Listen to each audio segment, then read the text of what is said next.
Please go back to that 5 minutes. All right, we're live. Live, Mayor. We've got 3 minutes.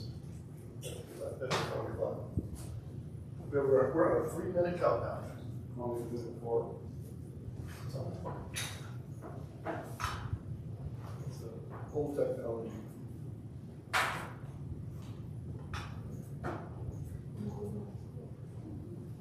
Uh-oh.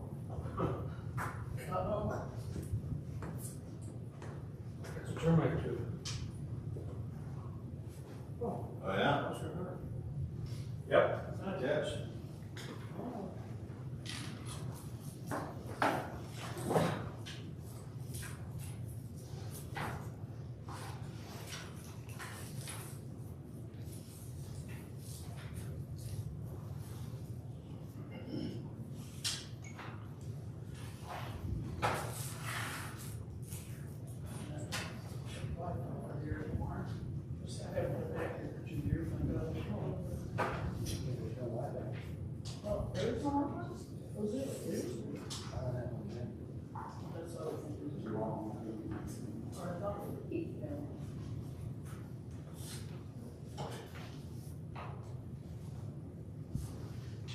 Jerry, you don't have Wi-Fi?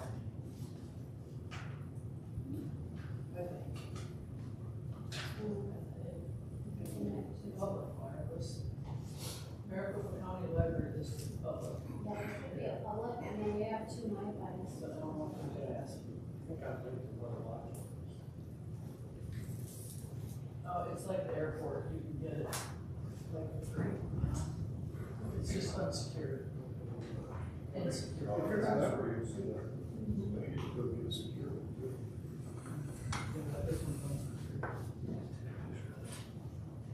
I'm not sure it's-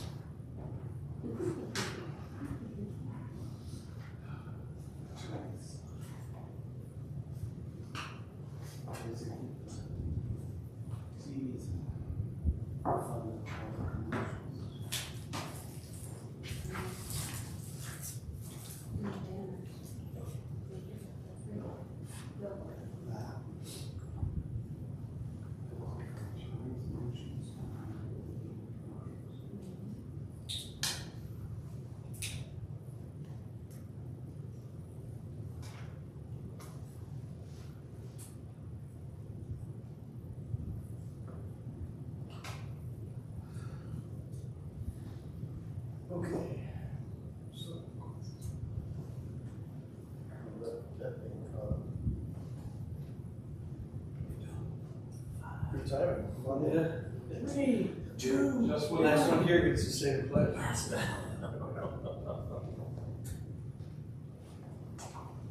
Hello, John.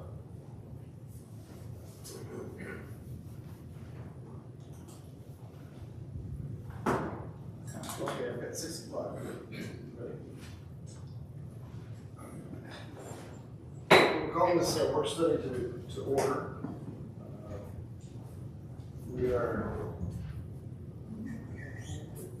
It's important that when you speak, please push the mic so that you've got green lights so that we get it properly recorded.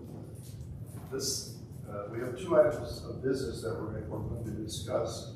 The purpose of this work study is to provide an opportunity. We're not going to take any action tonight. This is an opportunity to discuss questions about these two areas, which we hope will help us.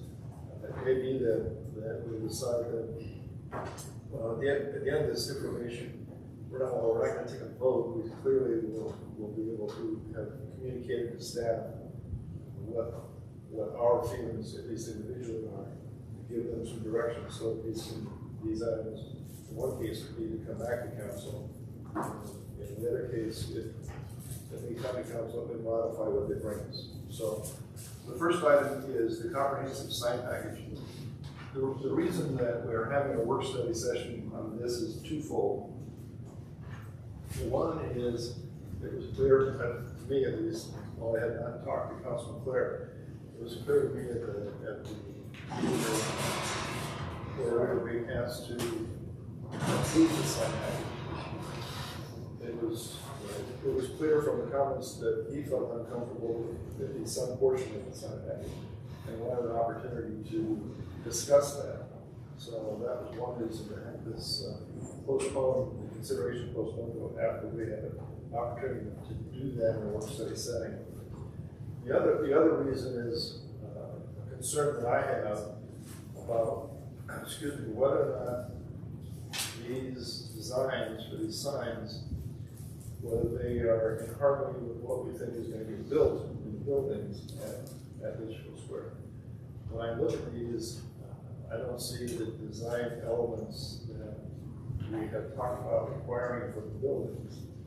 And so what I wanted to do was to have these signs literally photoshopped into areas that had buildings that were leased. And we talked about the Wigwam, the school, downtown area, the church.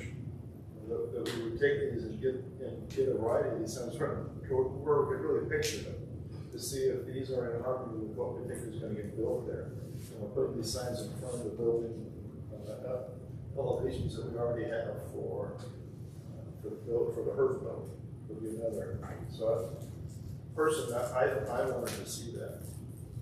So the purpose here is to have a conversation about how the council feels about that, and whether we want to take the time to see these signs in a setting to help make that decision, or if everyone's comfortable and just are happy with the signs the way they are, then we won't do the extra work to do that. So those are the two topics for discussion on the signs.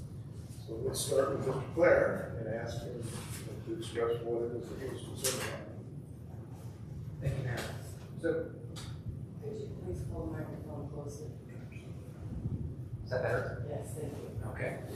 Thank you, sir. My main concern with the sign package was the banner signs. Just first blush thought as we're coming through, people entering the city, when we don't have a function or a banner up, we have two poles that is the entrance to the sign on either side of our main entrances in town. So if we don't have a banner up, we basically have two metal poles just empty, sitting there with nothing else tied to it. If it was part of a monument entering the, it'd be a little bit easier to see. If it was part of something other than just the poles themselves. You know, if we're gonna have banners up all the time, that's a different discussion as well. I just don't like the idea of, you know, putting all this into the infrastructure and the beauty of the city, and then as we go into the entrance, we have two metal poles just with nothing on them. So that's my only concern. For comments from council, Mr. Vice Mayor. Thank you, Mayor. Would it look better, Ron, what you're trying to do, if maybe down the sides of both of those poles, there was a 1 foot by 10 foot permanent thing that had the Litchfield Square logo or something down the side, so they looked like they were part of the decoration. So they looked like something and there was nothing on them. Is that what you're getting at? Yeah, that's really part of it. It was built into the sign package where the other design features that we have some beautiful pieces that are there. If we were able to incorporate that into the poles into that, and have banners come out of that, that'd be great. If we're not able to do that, then, you know, either revisit the idea of having the banner signs or agree that it's good as designed. But yeah, I would think it looked better with incorporated into something other than just the empty poles themselves. And that's something we're gonna do, so we'll pay for that probably, so we'll come back to us at some point. I had a conversation with Ron, and I voted no on bringing this to the work study. And my thought process was the signs are pretty pictures and pretty packages, but when it comes time to actually giving out the contract, we'll go out to bid, we'll get numerous bids. And maybe some contractors just say, hey, you're trying to put this and this kind of metal, and it's better if you put it in this kind of metal, and it's powder coated, not powder coated, and they'll have a bunch of different ideas and stuff, and how to cut some of the costs down, be competitive. So it may not be exactly like this, and it won't be until we actually get down to signing the contract, we'll know exactly what it looks like. And that could be with the banner poles also. We may look at that and go, hey, we want something else down the sides of things. So I wasn't sure just how much time we wanted to spend and how much detail we wanted go through this. Now, what the mayor's saying, I'm hearing maybe changing the entire concept. And if that's the case, then we do need to look at it. When I look at the signs, I think the signs are attractive. And if I looked at them as a, in isolation and just looked at them themselves without thinking about them in the square, the signs are beautiful. They're beautiful signs. I mean, there's a lot. They're artistic. They have great colors. They are modern, I think, in terms of appearance. So it's not that I hate the signs, but when I look at them and I think about these different signs, I'm concerned, particularly more with some than others, but I'm concerned that they're just not in harmony with what we're going to build. Like there's this one here with this design for the entryway. This design would be on building, would be on. I'm sorry. This would be at the front of the main. That's the main entrance into the park. So it comes The off, park, it okay. comes off the intersection. So, Village Parkway and the Longmont. That's So- the northwest. Turn your mic on, please. Pardon? Turn your microphone. so this sign will be within a few feet, 10 feet or so, I mean, 20 feet, maybe, from the van. And so we've got a banner sign, which is kind of harkening this, the feel back to old time little small cities, when they're downtown areas and they put signs across their street because they're gonna have a parade or something. It creates an impression of that. And I don't think that this sign is consistent with that. I think you get a different impression from it. And it's just a concern that the trouble with these signs, and I think we have flexibility in the future to modify the sign, but we are going to be limited by the foundations that are built for these signs. So whatever foundation this sign requires, if we decide that we really would like the sign changed, because it doesn't quite fit in with all the buildings that are built around it, whatever we go to has got to fit in this foundation, because that's really what we're deciding now is the foundations, which is going to go in this set of things that are being built right now, we're putting in foundations. No. Mr. Mayor, just a slight correction. We're currently putting in the electrical conduits for these signs for their internal lighting. The banner pole foundations, though, are going to be installed within a couple of weeks. These foundations are in the next They're in GMP. Right? They're in GMP form. So it's a decision that until we actually have GMP4 and let that contract and have somebody design these foundations, we have flexibility. But if we're going to look at doing something, again, it may be that when we see these in a setting with the buildings, we can say, yeah, that looks good. It's not a problem. Or we look at it and say, it's a cool sign, but maybe it's not the best sign for here. Did this go through Parks and Rec, and don't we need to, so we don't step on their toes, shouldn't we send that back with some direction? We can do whatever we want. I know, Just- they just- put a lot of work into this, I presume, I don't want to just throw everything you did out. That's my I question. don't want to do that. Yeah, It seems to me that it would be good if we're going to send it back. We ought to send it back for some reason. yes. As opposed to just saying, this may not be in harmony with these buildings. Well, they're going to say, well, how do we figure that out? So here's my question. I remember being in one of the meetings with Design Review, it was all on Zoom, and Parks and Rec, and I thought I thought I saw them with sort of our pseudo buildings in the background, and they were, like what you're saying, Paul, they were talking about, we need to change the brick because it's not this or that, we need to do the metal, so they've already had those conversations, which is how they come up with this, but I thought when they were talking about it, it showed the signs in our design. Yeah, we went through quite an exercise with RPG and the marketing committee, and I think we might have had one or two people from DRB in that meeting as Yeah, well. Susan. But primarily on the primary monument signs, so Terry can go to somebody who controls it.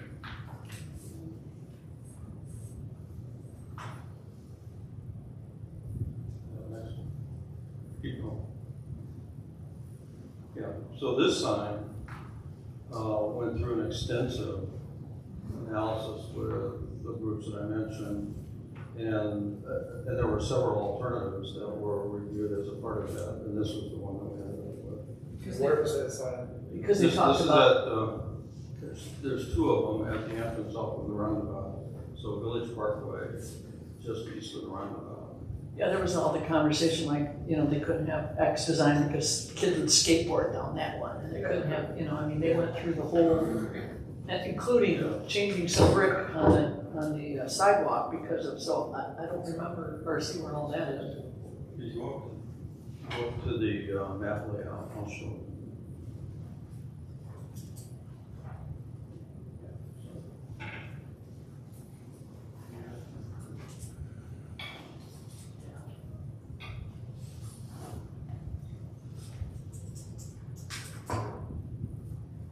Show the banner holes. What? The banner holes, where they? There's the purple lines. The purple So Tom, what you're asking for, I think is a good idea too. They can just put our pseudo design of buildings and 3D Photoshop them in so you see it with everything built. Is that what you're asking for? Yeah, I think. one. They put them in front of, It's hard to see beyond the blueprint. I'm that way. I can't tell what it's gonna look like when it's done, until it's done. You can do it in front of Versa, we used to do it in front of her. if I may. Please, Councilman. Thank you. Regarding the poles and the banner, I was talking to Woody yesterday, and kind of throwing out some ideas. And one of the things that you can do with those banners is you have the poles and you use the banners. You can advertise anything that's coming up or anticipated as far as an activity across there. But you can also advertise or sell space. You know, somebody can put up a banner across there that says, hey, you know, it's a so-and-so coffee shop, and you know, they have a banner up there for a couple of weeks or a month. So there's yeah, that's right. Yeah. You know, so it gives us some opportunities. We made a rule a long time ago that there's no neon signs. So there's not going to be any sign that can change as far as the lettering goes or the name. No digital signs. No digital, that's it. But, so this gives us an opportunity, and I like it because it kind of harkens back to an older, small town kind of feel that has the banners across the middle of town. Our marketing committee talked about that too, Yeah, making money on banners. yeah. So, I mean, there's pros and cons to all of this stuff. Yeah, I think in terms of conversations I had with the city manager, he was anticipating that we would have these signs, there would be a banner up most all the time. Even during the summer, you might have a special at a restaurant, maybe advertise or something, whatever. Or a farmer's market or a food truck event, and there's all kinds of things. just need to make it easy to put the banners up and down. You know? Yeah, that's a good point. The city will have to buy a couple of, or at least one bucket truck. Yeah. Actually, our city manager says that's not true. Oh, There is a way to do it that he knows about because he had banner signs in the city that he was. So, Yeah. And he said we could put them up without. You can get up a ladder. Well, he didn't go up on a bucket either. He said. a little masking tape. You know, the internal banner or flagpole. Yeah, there's a way to do it. So it's, you know, the ones that I'm more concerned about, this entryway, the entryway sign is, because of the way it's constructed and the way the colors are, it may or may not have, set some tone that's different from the building that are set inside. But it's these monument signs that are inside that are spread out through the development in front of the buildings. So I just have a concern that I'd like to see them, like I'd like to see this sign in front of Perth's building, and the easiest one, or in front of the school, just to get an idea of what, how does it fit in to the architecture of the buildings. How does this fit? Is that hard to do? Sure, we can. Is that hard to do? You know, I think it's a little bit of both, but it's more the architecture, more the facade. The colors are fine, the colors are our color, that is our colors, so that's not a problem. It's just it's the angles, you know, that they're just, these are not, I don't think these are, I don't think they're consistent with what we expect to see in the buildings. Maybe they'll sit in front of the building and they'll look nice. You know, I'm having trouble picturing these in front of. But they're mainly arches. they're on corners. They're on all the This corners. design would have signs with rounded tops, maybe arches, something like that. Something different, yeah, something that had a different look than this. But they're on all the corners, right? That's what they are now. They're not in front of buildings necessarily, they're on the corners. I don't know exactly where Earth's building doesn't really fit exactly the way that that's shown there. But it is, you know, he's got a courtyard there that's all, you know, he's got an area for people to be gathering, the courtyards, you've got arches that go across in front of it. So you have, you know, it's taking this side and say, what does it look like? Maybe it looks fine. Mr. Mayor, other than the three monument signs, so the one at the corner here, which is the spire, the two up at the roundabout, and then there's the entrance into the park. Other than those, the rest of the signs are relatively small. They're only, 6 to 8 feet tall. The directory signs and wayfinding signs are the main, those are the purple or dark blue, and then the orange signs are the wayfinding signs. Yeah, but these wayfinding signs, I don't know, I don't know which they're. Yeah, so the point I'm trying to make is You that know, the street signs and all that stuff's fine. other than those, the entrance to the park, the spire, and the two monument signs as you're coming in, the rest of them are relatively small and will end up being fairly innocuous. And the reason we went with larger signs at the roundabout is because we had plenty of room there. The way the laneage works on the roundabout, it gives us a lot of room there. Am I correct in, I thought I saw that all these signs were Lighted? lighted, Yeah, they're all internally lighted. internally lighted, Yes. including the stop sign or whatever. No. Yeah, the street name signs or the signs that are holding the stop signs, those are just, they're not lighted. Okay. This sign that's in front of the kind of, by the buildings is 26 feet tall. I mean, it's a massive kind of deal. Yeah, and one of the reasons for that is that in the city's general plan, it talks about those two corners being the gateway into the city, and the general plan actually recommends some kind of gateway monument on both corners. So we were the first one to develop. So this is what goes into is those two orange ones up there. That's correct. This is what is the entryway signs.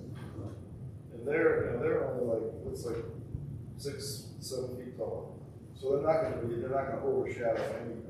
Where the orange ones are. Right. It's, it's the It's green one. like an L, like a little. It's the green one and those little orange ones that are spread around.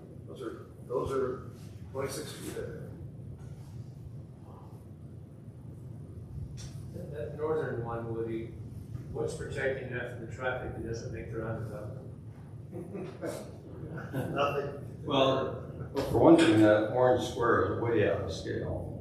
It's, a lot smaller than that. If you look at it on the plan, it's set back quite a ways. So they have to jump the curb, go over the sidewalk, go through some landscaping, but, it could get hit. I mean, anything you build on a roadway, anything you build on a roadway, eventually will get hit by somebody.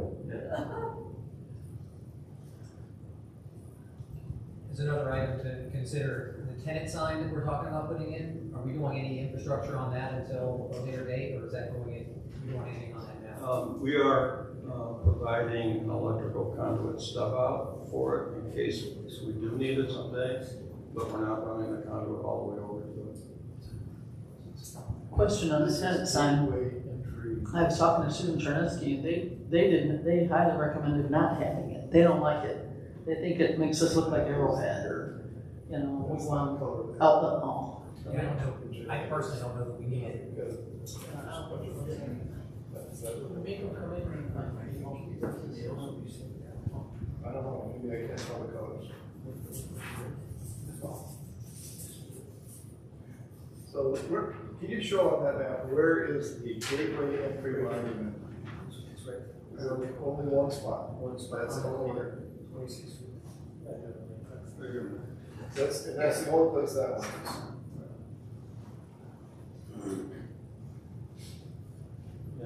And that's that legit. was my idea, because I felt that a lot of people coming here would be coming from I-10 and come up Litchfield Road, looking for Litchfield Square, and boom, there it is. And that's legit, because there's not even a building around it. It's just gonna be like a little courtyard, right? We have a fancy name for it, it's called the Welcome Plaza. Welcome plaza with the 26-foot sign. It's cool. But it's associated with a future bus stop. Bus, we'll have a bus shelter there, but the Welcome Plaza is for people who arrive by Uber or Lyft, and they can get off and go right in, walk right into the Litchfield Square.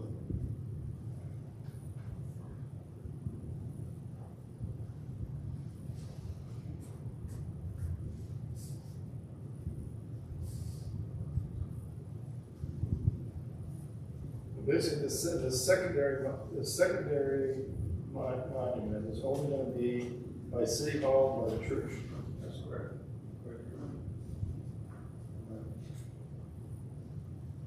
What does that look like, Tom? And that's a relatively small sign. This is 10 feet tall, roughly, 10.5 feet tall. So, it's tall, but it's not as tall as Small enough, bulky.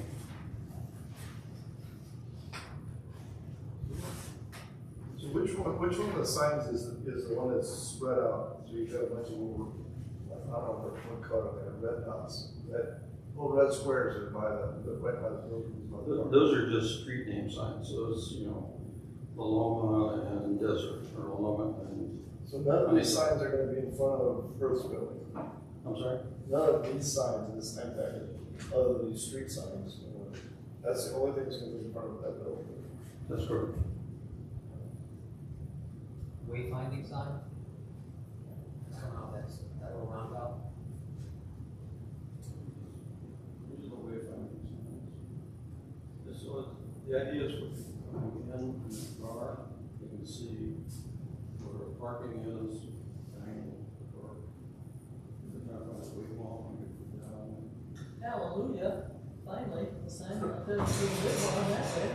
Find the Google, but you can't get there from here. Yeah.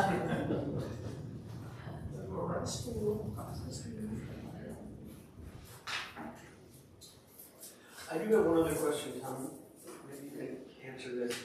What is happening where you go onto Old Litchfield Road from the whatever Parkway to limit traffic going to the north? Yeah, does anything happen there for traffic going to the north? Yes.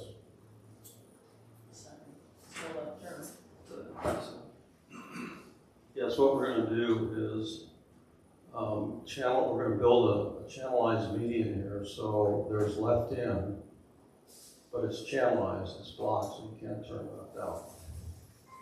So you'll have right in, right out, and left in, but no left out. So here's a question. Does that mean everybody's gonna come down and do a U-turn right off of Honeysuckle? Pretty much, right?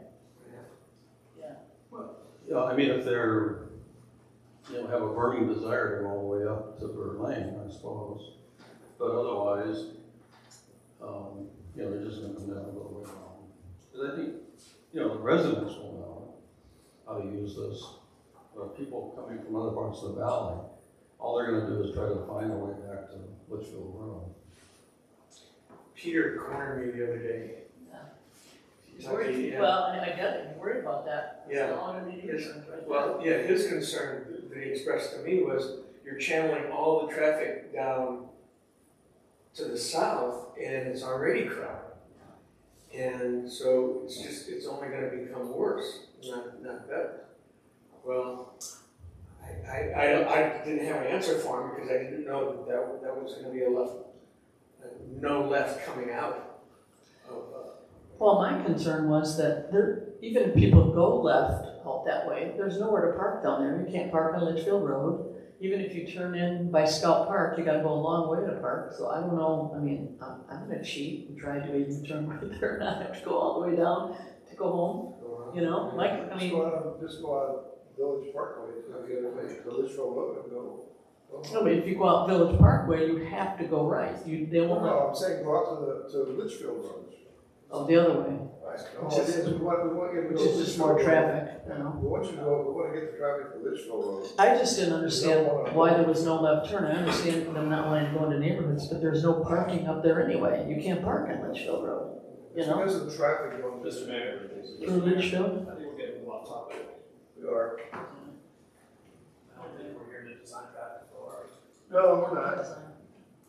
All right, I think there's enough at this point. I still would like to see some of these items. I'd like to see a little bit of detail on them. I think I'm in the minority, so we can see what it is. I don't know if you've got your questions answered on the banners or not. I'm fine. All right, so we'll leave this topic. I just have a comment and borrow yours.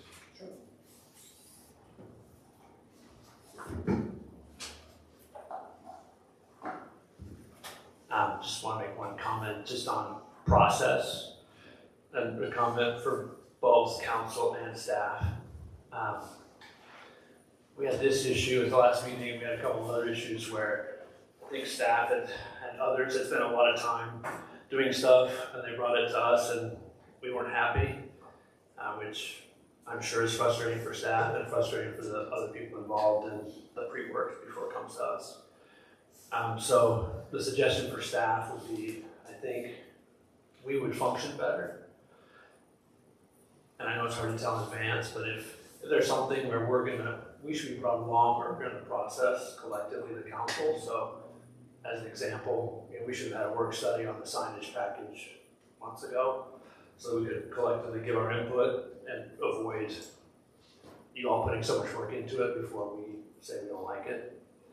So that'd be one suggestion. Just I think on the we had some other issues at the last meeting, but similarly, if we had work studies ahead of time and we're brought along, we could be giving our feedback earlier in the process. We could avoid wasted time and energy for everybody. And given that, just another comment. This one's more for council. I know in the case of Councilman Clare, I don't believe he'd seen the sign package before. And so for him to have concerns and issues at our meeting, perfectly natural because it's the first time he's seen it. I'm a little frustrated, Mr. Mayor, with you because our committee that works on City Center has seen that sign package half a dozen times. And in that process, I never heard you express the concerns that you expressed now that it came to council. And really, at that point, there's nothing staff can do. I mean, if we're having work studies to avoid this problem, but we're not raising the issues at that point, we raise them later, then it's really just on us for not handling it well. Thank you. The general concern I had with this sign that goes into the park and these ones that are 26 feet tall and 100 feet tall, those actually have been expressed as that. And I thought they actually were made within the working group meeting, but I don't have minutes that would support that. But the comments, the general comments about the concerns I've had have been made. So we'll go on to this next topic because it's really important that we spend some time talking about our capital projects list, particularly given the things that are going on in the world today, both from an economic standpoint and an inflation standpoint. So, Ms. Peterson, you have a report to get started on? Yes, thank you, Mayor and Council. When we adopted the budget, back in the spring and planned this, we included several CIP projects. And at that time, we didn't have a lot of the uncertainties that we have right now. So with the high inflation, skyrocketing construction costs, and then the issue with Liberty Utilities not having any sewer capacity until 2024, it's caused us to really reevaluate that list. So we would like to bring that back to you and separate it out by what we've committed to already, what we recommend, and how this impacts our financial outlook, and then some options moving forward.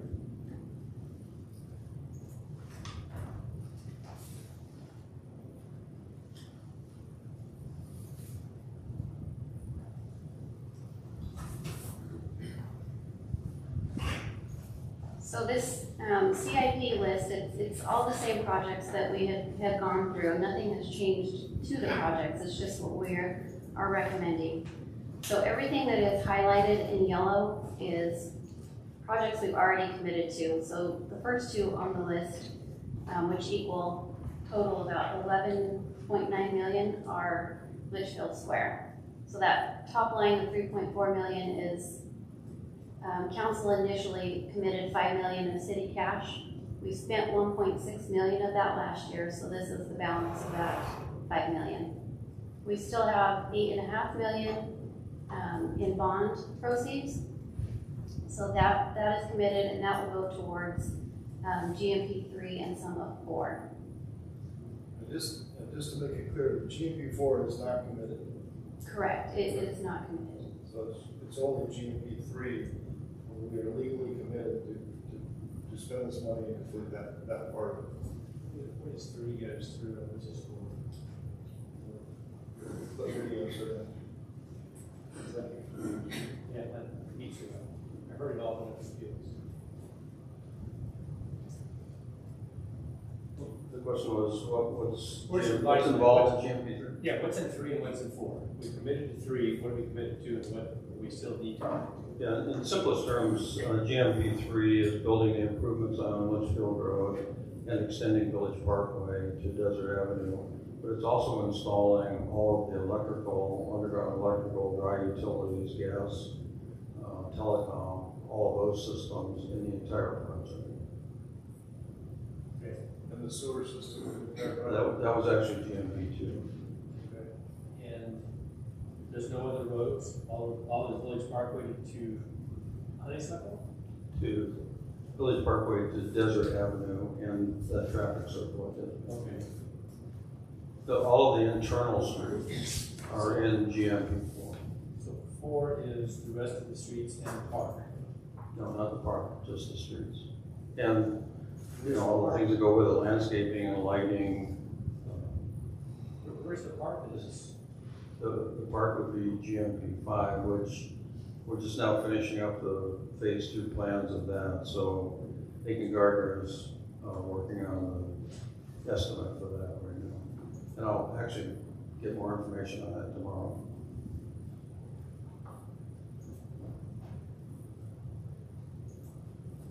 so how much is in 3 and 4? 6 and can't read those numbers. Is it 8 million and It's 3? it's almost $1.9. But what we really need is a breakdown that takes that $12 million.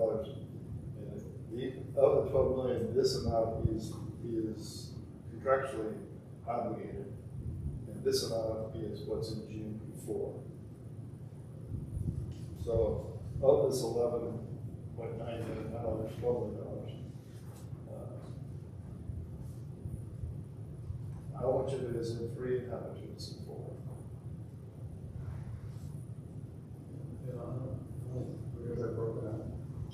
Mr. Mayor and Council, we included in the budget 4.2 million for GMP3 for this fiscal year. The entire GMP3 was was about 7.5, because part of that was, last fiscal year. What I'm trying to understand, we've got 3.4 million, and you've got 8.557 million. Of those two numbers, some amount of that is in GMP 3 that we've already let the contract for. And some amount is in GMP 4 that we are still in the process of figuring out. 4.2 would be GMP 3, and then the remainder is 4. That we have not, it's not been committed to yet. The reason I put this in yellow is that was money that was already, the 3.4 was already committed of the 5 million, and then the bond proceeds, there's 8.5 million left. I understand that, but, and it may be that you look and say, well, the 8.5 million is something that, because it's bond proceeds, it really needs to be spent now on Litchfield Square. But the 5 million is simply, that was money that we thought we would budget there, and if we haven't committed it, then we could decide not to spend it. Yes, And that's what we need to know, is we need to understand, how much, to the extent that we want to make some significant changes, but what flexibility do we have? so all that's committed is GMP 3, and this year's budget for GMP 3 was 4.2. How much has been spent on it? Because you've got 1.6 of the 5 million has been taken out here. And some part of GMP 3 is in the 8.5.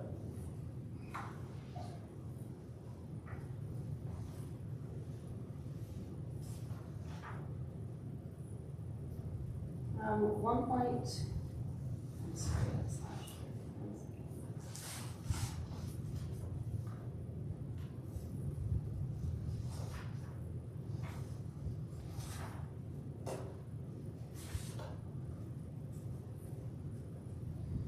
$501,000, but we have not received an invoice from Aiken Gardner yet this month.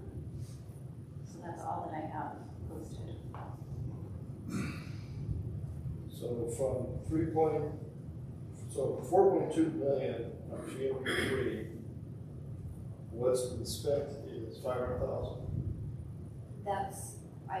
There's money owed to them, but I don't know what is outstanding right now. What we paid is 500.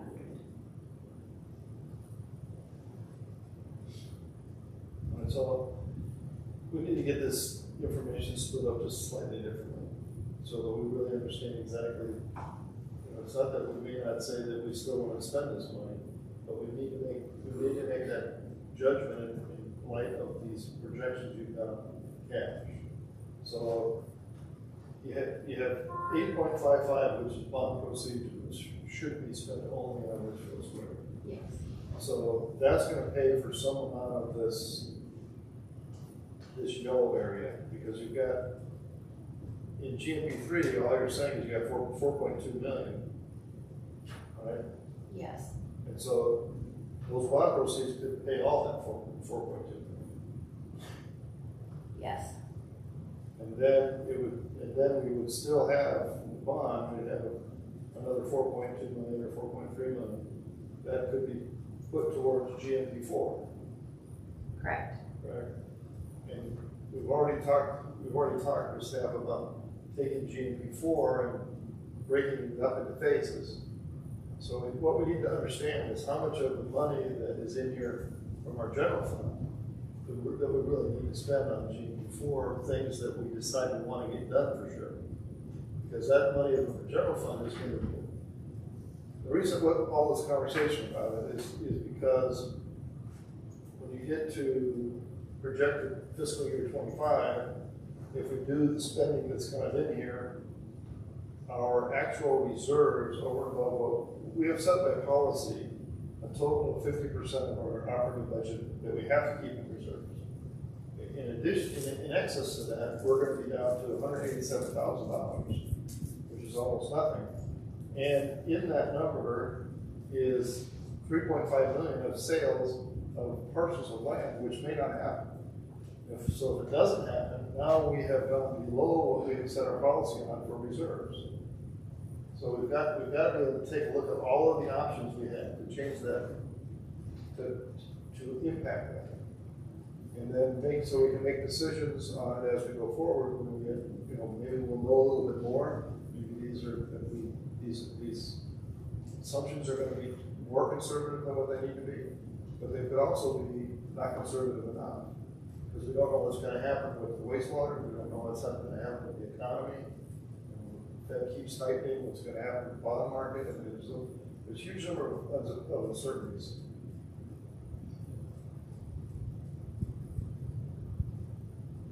Well, to your point, Mayor, about phasing GMP4, that's one of the things we're doing with AP Gardner tomorrow, is to go through all that, everything that's in that scope of work, and see what we can, what makes sense, to postpone for a while.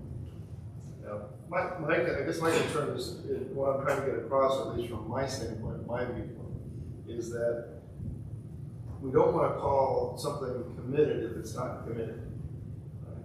And we're not committed on GMP4 yet because we haven't let the contract done anything. We may have desires that we will do some or all of GMP4 even though we're in a difficult cash situation. But that's what we need to talk about. We shouldn't be looking at it as though it was already committed. That's the point. Mayor, if I could ask if maybe Woody could figure out if there's any part of that GMP4 that is associated with the obligations with the Hearth Development Agreement. Because that's the other concern I have is what are we obligated to have installed and ready as part of that Hearth Development Agreement? And Steph, those conversations have happened with staff, I think Yeah, it's actually called out in the development agreement as an attachment or exhibit to the development agreement. And basically it's just providing a paved access from Litchfield Road and Village Parkway to his site, and then grass on the park. So that, at least that part of it has to go from GMP5 into GMP4. Grass on the what? Park. The park. We're committed to at least having grass on the park. So he's got his building done, and across the street is at least grass, like the Woodland Scout Park. So basically, it's providing all of the water, sewer, dry utilities, paved access, and we're on schedule to do that here by the end of the year. The only thing lagging would be the grass on the park.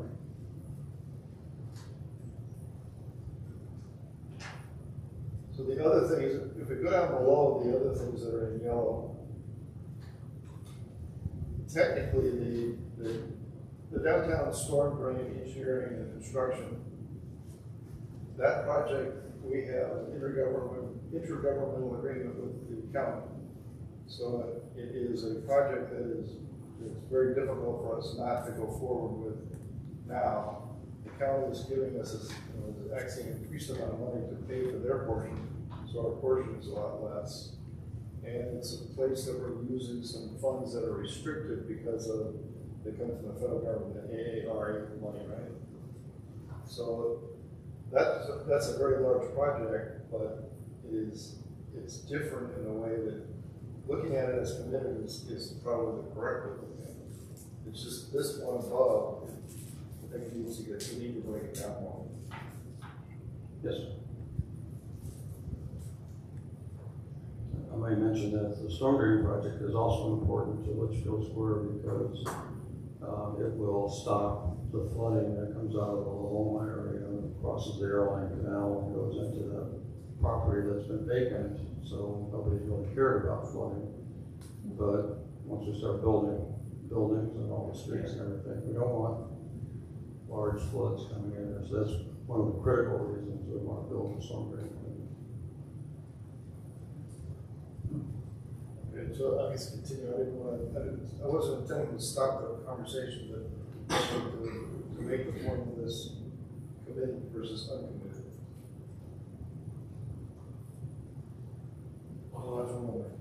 Where are we with talking about this? One of the issues is selling property, selling the land. Where are we with any of that? The JLL has come to us and asked for an extension of time for the closing of the bids on the properties. Because of the economic climate has changed so much in the last 6 weeks or so. 6 or 8 weeks ago, they were very excited because they had, I think it was 20 requests for information. 20 significant bidders had signed confidentiality agreements and were going through the path where we expected to have a significant number of offers on the property. Today, they're not sure that they'll get any because of just the uncertainty of the financial markets and the uncertainty with the economy in general. And now we have this added problem of Liberty Water. We don't know when we're going to be able to get sewer to the project. So that could be 2 years by itself. So that adds another level of uncertainty, so it makes it very difficult to know if we go forward, whether we would get any viable offers. So I think what we had talked about, and I don't know if this has been communicated to JLL or not, was to postpone the opening of these bids until sometime in January, which will get us through the election, get us through the first of the year, and we should have a better understanding of where we're from an economic standpoint and where we're with Liberty Water. Okay.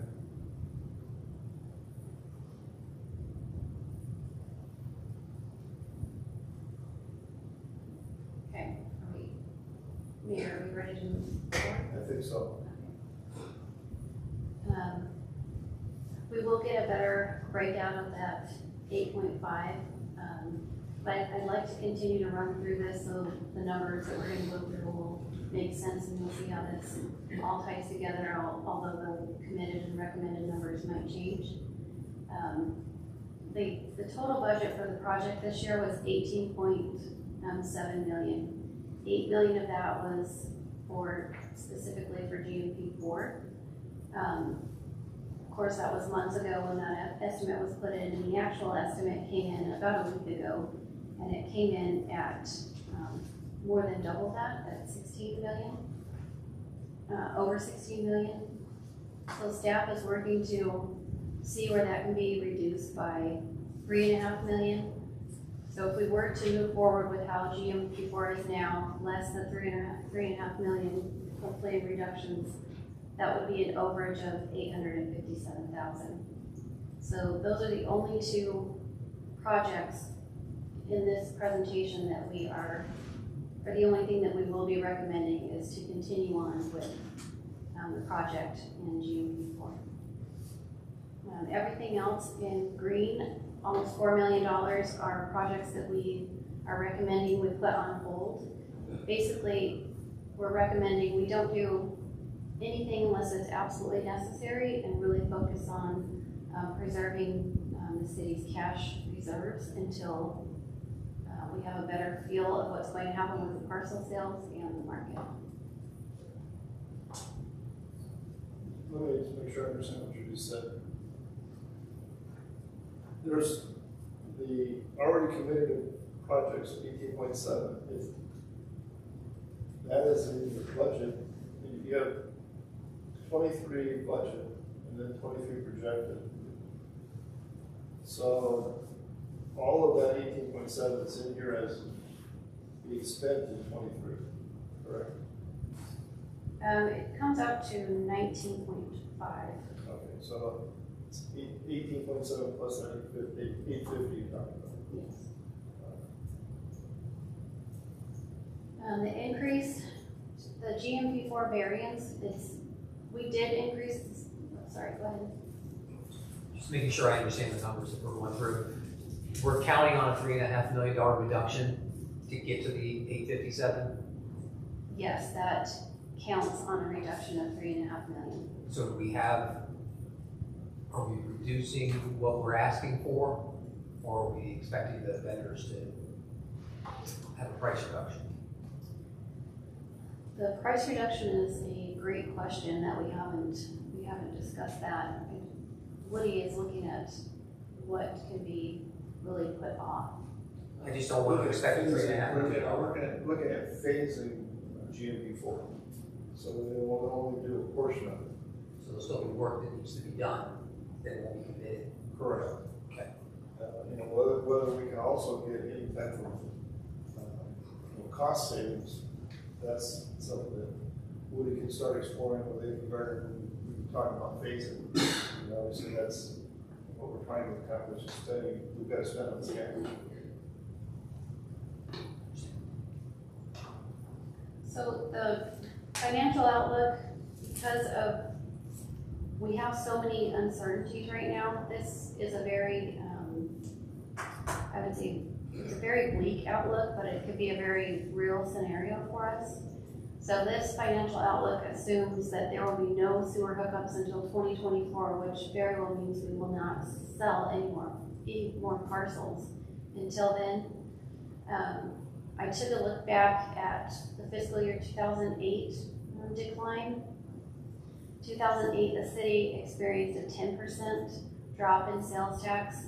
We're already a few months into this fiscal year and we've had an increase, so I spread out that initial 10% drop over this year and next year, and then I mirrored the 2008 and forward. So another 3% drop in 25, 1% in 26, and then a slow gain in 27 at 2%. So those reductions total $5 million of the sales tax decline from now until fiscal year 26. So this year we did, it's an actual beginning balance. Just a question. In terms of the, these are the sales tax revenues you're talking about are local revenues, not state share revenues, right? Correct. State share revenues could end up having a similar decline on the part of it, the component that's sales tax. Correct. But it won't, you won't see a decline in the income tax because it's 2 years, there's a 2-year delay. Correct. So those funds are already there. So you have, at this point, you have not factored in anything, any change in the state share revenue, so it'll stay where it is now. I have not as large of a reduction in state share, but I don't have any gains. So I reduced our projected revenues for this year, and I tightened up our spending, so that leaves us with a surplus of $2.2 million at the end of this fiscal year, which is less than half of our actual surplus of fiscal year 22. It ended up being over $4 million. So that gives us a balance of $22.5 million. Our one-time revenues and our remaining bond proceeds of 8.5 totals nearly 15 million. So that gives us 37.3 million. But when you take out our projects of 26 million, that includes the 19.5 for Litchfield Square, the 5 million for the storm drain, that'll leave us an ending balance of 11.3 million. So you can see a $9 million swing in our cash balance, or $9 million reduction. When we forecast out further, next fiscal year 24, we start with the 11.3 million. I really brought down our operating surplus to only 1 million, so that would give us 12.3 million. I dropped our construction sales tax to 500,000 because if there are no sewer hookups, there might not be, this would only be remodels and construction activity that doesn't need a new sewer hookup. Just so that things like Sunbelt project will be shut down because they've been turned on by Liberty to get any sewer hookups there. New stuff they're building, so that will not go forward. All condos and that building? Anything that they haven't already got a permit on, they just sent in their permit fee. It's been a month ago now, but it was like $250,000 fee. And that group of permits was turned down. So whatever that applied to, which I think is mostly all the condos, so the construction sales tax is going to come.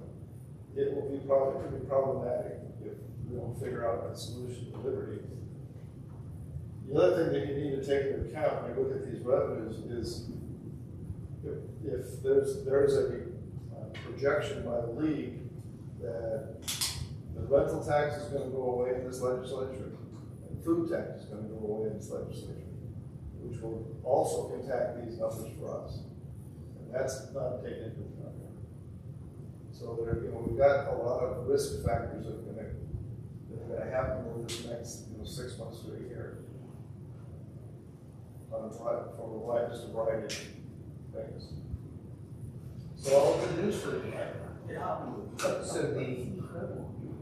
So no new hookups. If there's a change of use, are they denying that? If there's an existing building, a change of use? I don't know, I don't think so. It's where we have to get a new permit from them for a new service. Right. Yeah, the only people who are getting sewer at this point are the ones who prepaid their hookup fees. So if you're building another lot subdivision, you would prepay all of your hookup fees, and Liberty is required to provide service. And there are some people who did that. So if there's an open space at the Albertson Center and somebody wants to go put a restaurant in there, It's not a problem because the sewer hookups are already done. the hookup's there, so they'll be able to be active. It's on, basically on new vacant land development. So if there's something that's gonna go into the Dicer and Camelback, that could still go there. No. No. Well, Only we don't know for sure. We don't know the exact nature of this one permitted. Monument Point in that project at the southeast border, Camelback and Dicer. What's going on? Mayor, Yeah. this is Councilwoman Brady Watson. I just have a kind of just a question.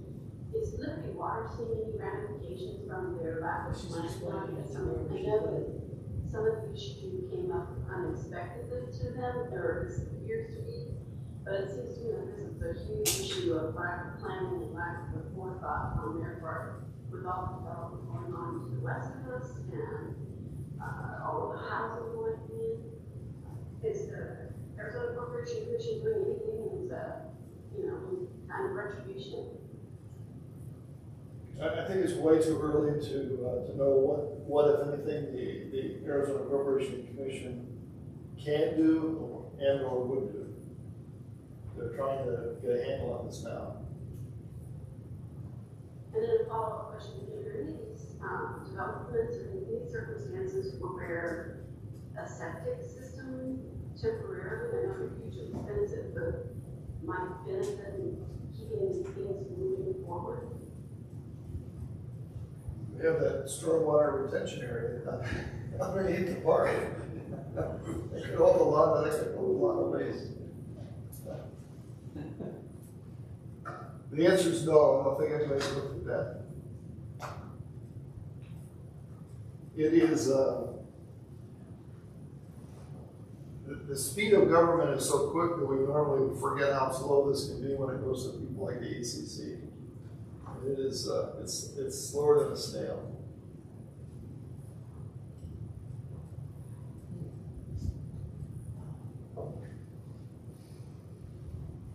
Anything else, Councilwoman Brandon Watson? Oh, no, I'm sorry, I'm good, thank you. All right. Okay, so we're doing So, projections. yes, so for next fiscal year, all we've programmed in for projects is to complete GMP 4 for 5.3 million, and then I plugged in $1 million, which would be for really emergency capital projects only, which leaves our ending fund balance, just you can see, just 1 million and unassigned. It's when we get to fiscal year 25 that things begin to look a little scary, because in that one-time revenues of 10.4 million, that's what the mayor mentioned earlier, that this assumes we sell 3.5 million in parcels. The rest of that is bond proceeds if we were to build a parking garage, but everywhere that's an in and out, so that nets to zero, because that parking garage is included in the projects line. But if you look at the very bottom, we would drop to a $200,000 unassigned fund balance, And that's assuming we had received 3.5 million in parcel sales. So that's why we're really pumping the brakes on everything until we see exactly, or why we're recommending we pump the brakes until we see exactly what the economy is going to do and what our sales tax, what really happens with sales tax. Fiscal year 26, I have 3.5 million in parcel sales, and then 27, I've got 2 million, and that's when I plugged in our revenues start to slightly come back.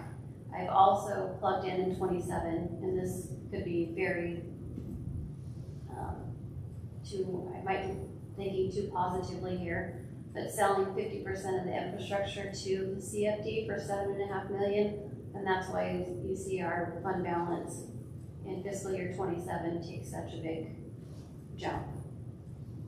Obviously, there would have to be half of the parcels sold and fully built out before we can sell the infrastructure to the CFD.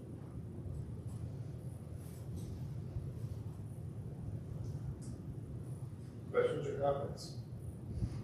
We've been here before, haven't we? This is our hurricane. Well, we have gone through this before, and Yes. we've made it work. It's gonna take a lot more disciplined approach, all the way across the city, whether it's the staff or the council, in terms of what can we spend, and we wanna make sure that we're spending our cash on something that is bringing us a significant amount of value.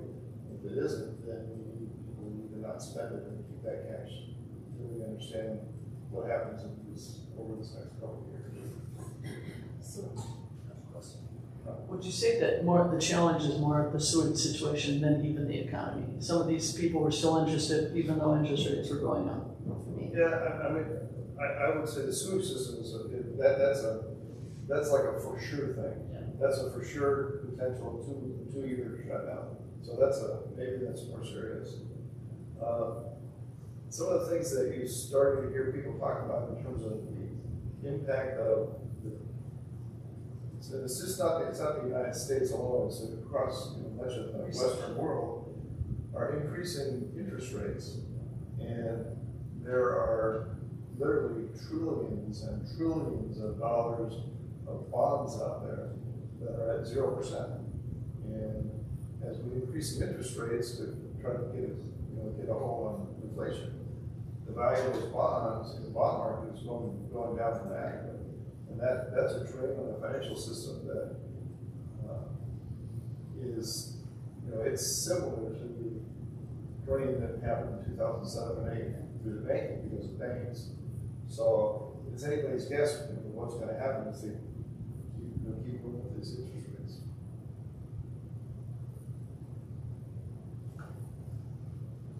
So some options to consider moving forward. Again, that's assuming there's no sewer hookups. The parcel sale revenue are all, just revenue, sales tax revenue from new business in Litchfield Square is all delayed. And then we have a pretty significant decrease in our sales tax revenues. Use of city reserves to continue as we originally planned, which we don't recommend at all. Could issue bonds to complete it, however, the interest rates are really high, it'd be very expensive to do so. And what we've already been talking about is what the staff recommendation is just to slow down construction until parcel sale. Obviously, still have to meet the commitments that are in the development agreement, but slow it down as best that we can. What I have asked the staff to do is to bring back a plan, basically, where we take GMP4 and we put it in phases and we literally will get the diagram of the Litchfield Square out, and we can look and see what doing it, postponing these things, what does it do to the completion of the infrastructure, and taking at least the part of the park out of 5 that is just the grass, putting it into a revised GMP4. To the extent that it appears that we're going to gonna see Hearth be able to go forward. And that really depends on Litchfield Square, on Litchfield Liberty Water. So that piece of the puzzle, it should be in a separate phase of 4, so that we can pull the trigger on it if we need to, but if we need to, maybe we don't need to put grass yet because you can't build.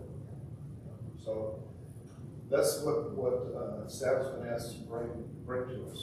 I have another work study where we go through this again. And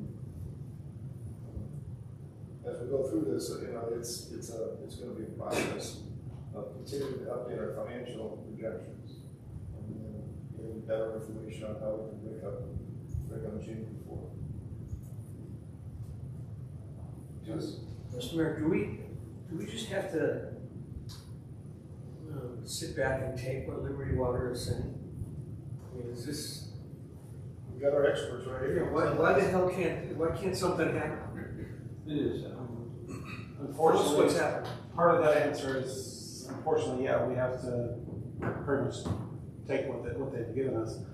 They've really mismanaged their system, and the Arizona Corporation Commission, which is responsible for regulating them, are in the process of trying to figure out some type of resolution. They have a new plant that's started construction, that's expected to be completed in late 2024. Whether that happens or not, it could be 2025. But even when that project is completed, that project would then almost immediately become 80% at use capacity, just with the stuff that's built up until then. So the Corporation Commission is in discussions with Goodyear, with Avondale, Tolson, the Air Force Base, with a whole bunch of different other partners to try to figure out a solution to address the capacity issue in the meantime until that new plant comes online. And part of that, those discussions include trying to get some capacity over to Tolson has capacity, and trying to figure out a way to get that capacity over there. And also trying to figure out how to hold Liberty accountable. I can tell you that from Liberty's perspective, what they've argued to the Corporation Commission is that the growth was so exponential that they just couldn't build out sufficiently enough, and that had they built out more than what they were already doing, the Corporation Commission has a regulation that they're not entitled to charge those costs to their rate base because it's not necessary. So if they overbuild, they get penalized. If they underbuild, they cause these issues. Those are their arguments. I think there's a number of things that they've done that have caused this. One of those being that there are 3 large commercial developments that they serviced within the last year or 2 years that consume almost 1 million gallons per day of their capacity, which is pretty much all their excess capacity. So to the detriment of all of their development, they went into these agreements with these 3 large entities without having a solution to address that capacity. So it's a very complicated situation. It involves at least a dozen stakeholder entities. I was just on the phone with Goodyear earlier today talking to their city attorney about the solutions and the things that they're looking at trying to do to help out. Part of that also was there is some counties involved, and some of that is that because of the things that have happened with Liberty, the county is looking at other utilities and their capacities and scrutinizing those and holding them to a more strict accounting of what they have obligated and what they have available, which is having an effect of saying, reducing what these other entities may be able to do to lessen the impact of Liberty. But it's an active, ongoing thing, and the Corporation Commission is on top of it. And I can tell you that Liberty was severely questioned by a number of the commissioners with regard to their actions and their answers to questions that were asked of them. And what's wrong? This is, Are there just not any redundancies? If they had a plant go down, are we just all dead in the water and there's nothing to protect us if something happens? Pretty much. So they're completely standalone, no connectivity anywhere else? Well, and the problem is you've got Avondale, you've got Goodyear, you've got Luke Air Force Base, you've got Glendale, all have their own separate systems, and none of those are interconnected. And then you've got Tolson, and that's not interconnected to Avondale. So to get some of these fixes to work, you have to install these interconnected lines to be able to transport that waste to those plants. But, you know, that isn't a question. If they had a significant failure at their main plant, it would be a huge issue as well. And again, and part of that is, you know, the corporation commissions, you know, that they've ruled in the past where if you try to build out more so that you have that available and you're trying to project a good size of growth without, you know, they penalize these utilities for projecting and overbuilding and say, no, you can't charge that to your rate base now. And then they have to hold on to those costs until they can actually start charging them to the rate base. So it is a balancing test, but you know, the other thing that one of the commissioners pointed out is that they're not having these issues with any other utility other than Liberty. Yeah, one thing I found, in my research, one thing I found was that back in the 90s, Liberty had, they actually owned capacity in the Goodyear treatment plant. And they sold it because they wanted to build their own plant, the Palm Valley wastewater treatment plant. Had they held on to that, I don't think we'd be having the problem or anything. Sorry. What happened to that? It's still there, it's just empty, that what you're talking about? No, it's still, the easiest place to make an interconnection is actually with Goodyear, because there already was a connection. But Goodyear doesn't really have the capacity today, but it isn't so much wastewater, it's because they have some of their drinking water that has got too much brine in it, it's too briny. And so they've got to go through a reverse osmosis system to clean it up, and the waste from that flows through their wastewater plant. You get it, you get it out, you get rid of it, and it's that Extra capacity. extra water. It's cleaning up that water that's really causing a problem in terms of how much capacity Goodyear has to do with it. And that's about 1 million gallons a day of their capacity is consumed with that brine water. And I'd say they were working with APS and some other entities to try to have a solution to get rid of that brine water so it doesn't have to go through their system, which would then immediately free up that 1 million gallon capacity. Which would really be very helpful, because it's getting these systems hooked up. The problem with all the solutions that people talk about is that they can do it really fast, which means 18 months. It's like you go, wow, that's good. God, I feel so much better. That's all infrastructure installation, and you're talking sewer lines that are upwards of 20 feet below grade. It's a lot of work. It's agreements. And it's agreements between all the entities, the municipalities, the county. Yeah, so it's a mess. Good. No, that's why we're having this. So here's the question on it not looking good. They don't have a timeline because they're literally still everyone's sitting around a table troubleshooting how to figure this out. The fastest, cheapest, best way possible. The question really is there any way to have a solution before the plant they're working on is done? And that's the end of 24, start of 25. So, so is it possible that it can be solved by sometime in 23. We've already started 24. I mean, that's what kind of what everybody's looking at right now. And the other part of that is they have to look at what they have obligated for capacity, and they've got obligated capacity that's not being used. Part of that was with regard to a litigation settlement agreement. They've got obligated capacity to a developer that's not really using it. So then the question is, will that developer need that capacity before 2024? Is that capacity that could be freed up? So there's a lot that goes into determining what is actual needed capacity as opposed to projected capacity and capacity that may or may not come online in the next 2 years. And in the middle of all that is trying to get her the permit to get hooked up. Yeah. Yeah, priority was who gets it first, right? Yeah. Especially when they Flight turn down first in, first out. one dentist office with one bathroom in Goodyear. Randy Glazer. What's that?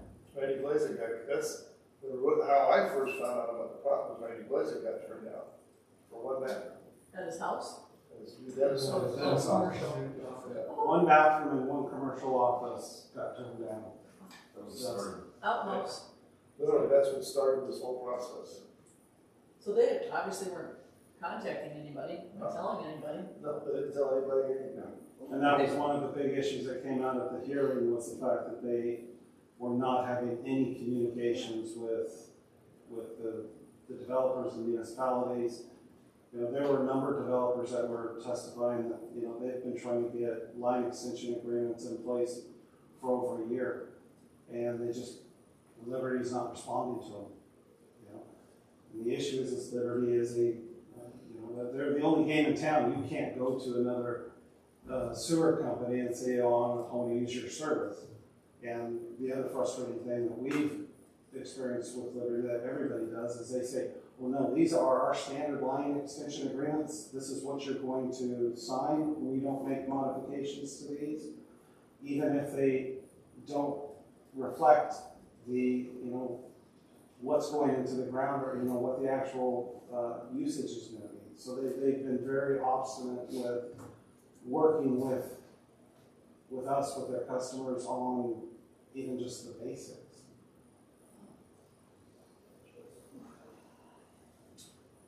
Okay, so does staff need any more direction on the CIP to go back to work and get ready to bring some back to us? We're all good? Is there any more discussion from council? Anything that you want to talk about, or any direction you want to give to staff? No? All right. Then is there a motion to adjourn the work study? So All those in favor, say aye. Aye. Any opposed? We're adjourned. Guys, this, Liberty's a natural disaster. Right, we don't have very many, I don't know what you were here when they put in this Our 8-foot diameter Literally. water line around the Calvary. They put that in, I'll tell you what, it Actually, seemed like it took just a few weeks. it's a lot bigger than Yeah, there's some. 20 feet. Whatever, they didn't waste any time. And most people don't know where it is. That's where all Thompson's wastewater